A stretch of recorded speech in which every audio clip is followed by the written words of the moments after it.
would like to see how I could focus on my upper chest more, see if there's something I can steal from you. A Mr. Olympia style workout. Used to have a chest so big you could rest your chin on it. So when I used to sleep on the planes, my chest would hit my chin.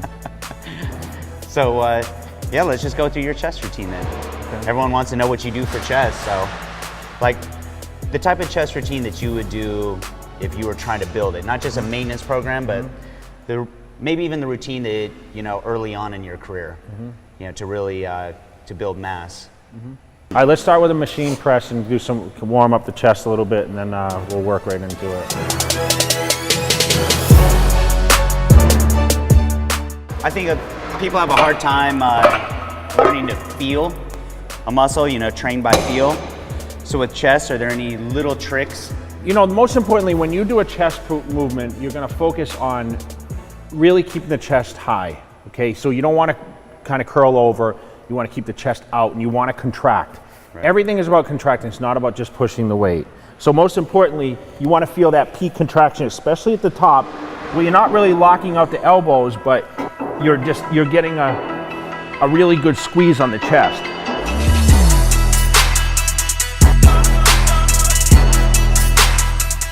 If you put your mind into the muscle and you think how it works and you visualize that chest working from the bottom to the top, which I can see, I mean, your upper chest is flexing in this from the bottom up. Everything's working from the bottom up.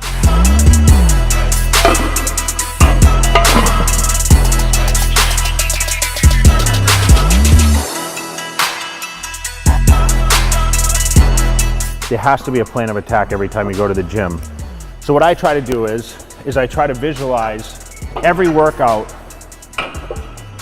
prior than the time I walk into the gym. So like we started here, and I'm not used to training at this gym every day, but I can tell you what I'm gonna do for second and third exercise right now before, you know, as soon as you say chest, it's like an automatic switch. I know what I'm gonna do. Right.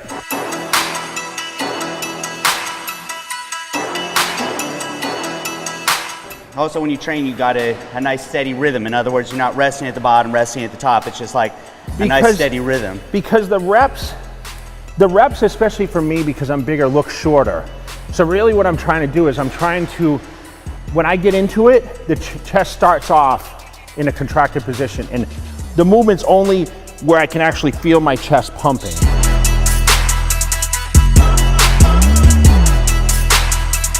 All right, let's put a 25 on here. Let's add one, a little more. I'm sure you viewers don't want to see Mr. Olympia train with light weights. Imagine me with 70 more pounds of muscle. We're the same height. I'm with 175, so. Oh, you're 5'7" too? Yeah, I'm 5'7" according to Frank Zane. Don't worry, I took insult to it too, since we're the same height. He said, how does it feel to be 5'7"? So all you guys, facts, Jay Cutler is 5'9".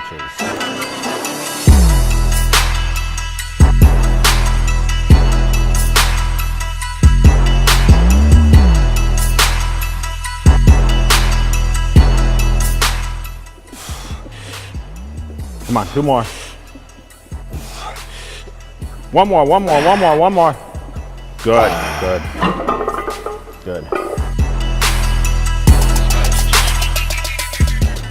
Everyone always does incline for upper chest. How do you feel about upper chest versus lower? It's all one muscle, so.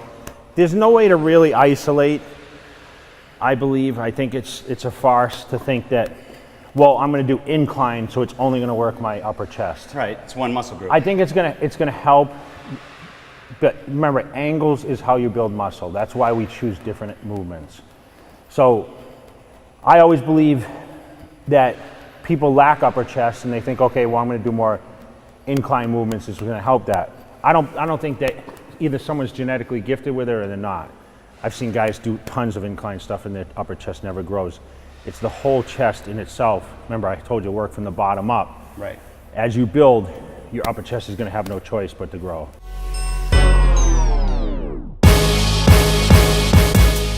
Everyone's body chemistry is gonna be different. So just contraction, and all this should contract every rep. See that? Squeeze, good.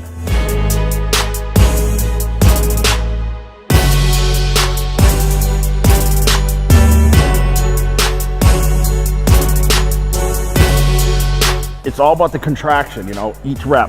So right now I'm squeezing at that peak. I'm squeezing the chest. And remember guys, you always want to spot from the elbows when you're doing a lot of these movements. Work with the body.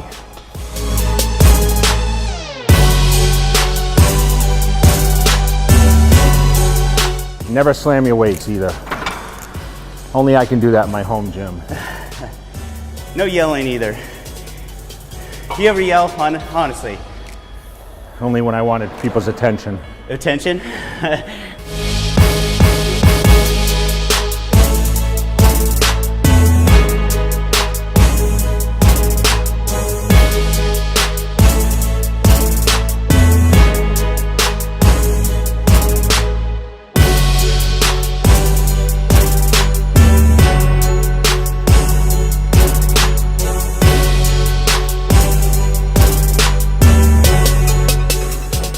So throughout your career, you've built up to, you know, on a big muscle group, say chest, built up to 20 total sets. So what are you doing? Like you were doing maybe 5 exercises, 4 sets apiece, or? I was doing 3 times 6, plus the warm-ups, a couple extras here and there.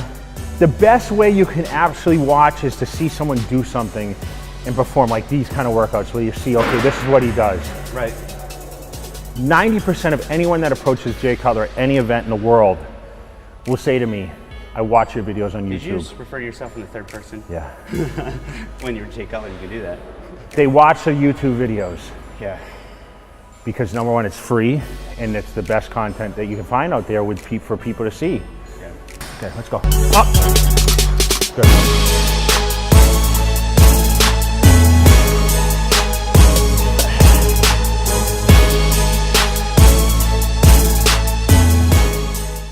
What do you work up to on a flat bench?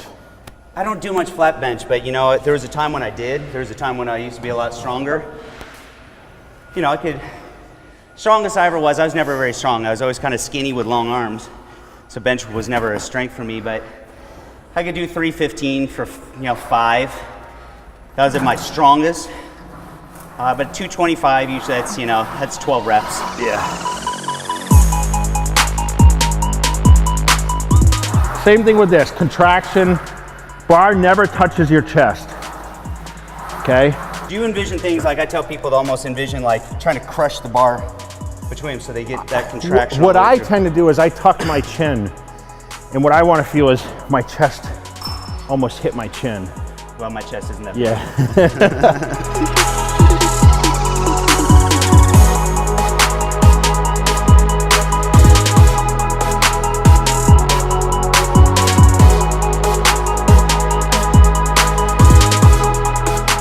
To me, bro science is something you heard in the gym that's not really founded on anything other than some guy told you and you just take it to be fact. To me, that would be what bro science is. So for you, through the years, what was that balance between, research, like, the real science, academic science, versus application, going into the gym and finding what worked for you? I never went for textbook anything. Yeah. So if someone read a book and I read about biomechanics and how the muscle functions, I didn't give a shit about that. Right. I learned from reading books of Arnold and Bob Paris and Frank Zane and, Chris Dickerson and these guys that put out content. I can appreciate, look, it's nice to have, the foundation of science, but I think people get way too hung up on that right now. They want to read the science, and I think a lot of people are hoping that they're going to find some sort of shortcut, some sort of scientific shortcut. Like, and you see all these videos, shortcut to this, and there are no shortcuts.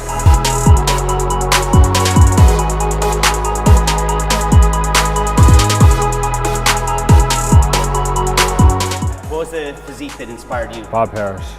Well, he was the ultimate aesthetic physique. He was the best physique of all time. He really was. Everyone talks about Frank Zane. Frank Zane had an awesome physique, don't get me wrong.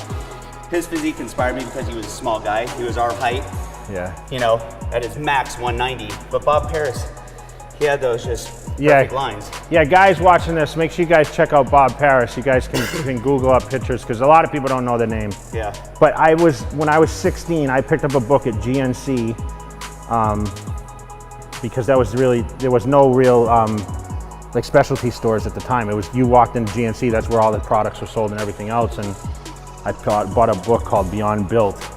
And that was the first book I ever read. And I didn't start training until 2 years after that, but Bob Parrish's book showed all the instructional on how to do movements.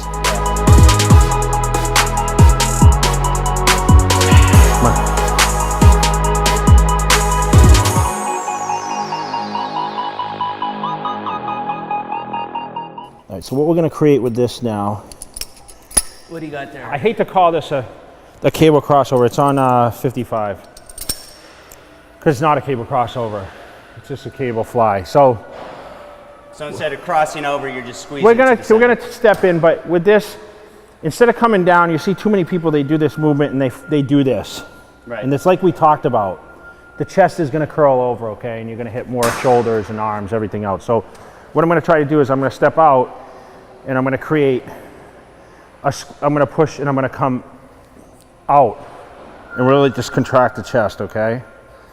So in and out here, okay? So you're really gonna feel this from the bottom of the pecs, but it's really gonna... It's the same thing as any of the others. You're not going too far with that deep stretch. No, tension, tension.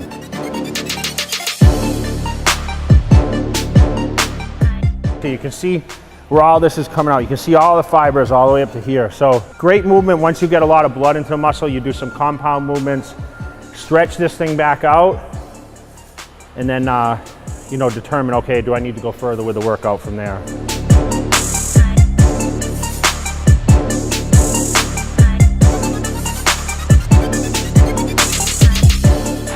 So you notice I squeeze like that. So every rep. It's almost like the weight's just there to assist with the squeeze. You can get the squeeze even without the weight. So I can understand why people like to call this a finisher movement, because as you can notice what James is trying to do here, he's really tensing and holding that top position. Like he's like gonna count to 2, whereas I'll hold it for maybe 1 second. He's got a little more hold to it, but he's really, really getting that contraction, bringing those fibers out. So you really do, you bring your chin down. Yeah, you see that? Yeah. And Only because you're trying to make sure it's contracting. But I feel that, see, I'll tuck my chin. So you're trying to like... So I can really feel that upper chest hit my chin. It's not for the contraction, it's so you can feel it. Yep. It'd be like putting your hand there just to make sure it's contracting. So you notice that? Yeah, yeah. See, if you never said that, you pointed out something that I never thought in my mind. I just do it. You're doing it so you can literally feel it. But I literally, feel it as you said it, I'm like, wow. It's so you can feel it. Like if that's you why had an extra hand to stick up there to make sure it's contracting.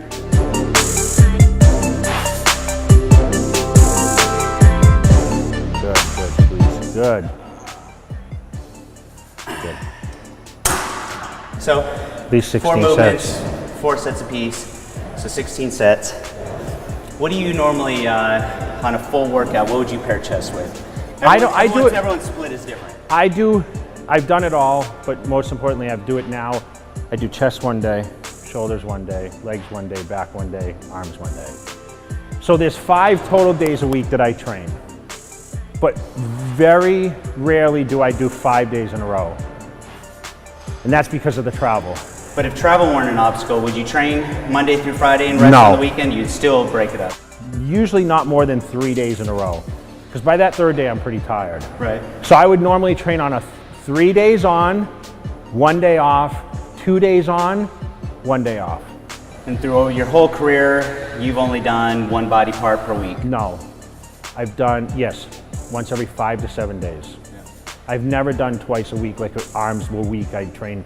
I don't believe in that. That's a farce to me. If your arms are weaker, I don't think training them more is going to really help. Right. I don't believe in that. How do you, what's your philosophy then on, if you're trying to bring up weak body parts, as far as the amount of energy focus that you put into your strong body parts versus weak body parts? Let's say whatever it was, let's say if you were trying to bring up your arms, how would you devote more energy, attention to that? You know, I think if you're going, like I had weak calves, for example, and I noticed like when I first started going to the gym, like I would train chest and calves together. So I would go in the gym and I would hit calves first. I would put all my energy into doing the calves, and my calves started to grow. Instead of starting with chest and then at the end, because no matter what, at the end of the workout, you throw in these smaller, you're not gonna train as hard as the beginning. Right. Okay? You go in the gym, you hit that body part. But I think, with those kind of things, remember, it's just consistency of getting in the gym and training, mind to muscle connection, doing exercises that not necessarily what Jay Cutler or Ronnie Coleman do. You got to find, okay, this is what works for me. If you're going to focus on isolation movements like a preacher curl or preacher machine, cables, if you're going to do more constant tension. Listen, cables are always going to be more tension than swinging dumbbells or barbells. So you have to not look at the overall picture of, oh, well, this is a mass builder. That's the misconception. Mm-hmm. So people think, if you don't use dumbbells and barbells, you're not going to get big arms. You'd be stunned at these guys that built arms with cables and lightweights. Oh man, even you can use bands. Oh no, bands, man. Some of the strongest I've ever been, and I've used bands. There's nothing wrong with that. I mean, I've used bands in hotels and everything else when I had no other gyms. I mean, you can laugh at that, but listen, it's just all tension. We talk about that.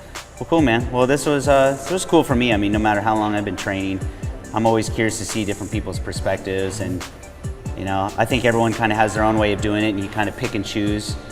Well, the thing is, I could come in next week and do this chest workout and it'd be totally different. It's going to go by the day. Yeah. I felt good today, so see what next week brings. That's all. I take everything 15 minutes at a time. I tell everyone. Your whole life? Yes. Yeah. Everything's lit 15 minutes at a time. So. Hey, it's keeps you more present, right? But I'm going to go have some total protein, little carbs, and get my next meal in. Thanks. Appreciate it, dude.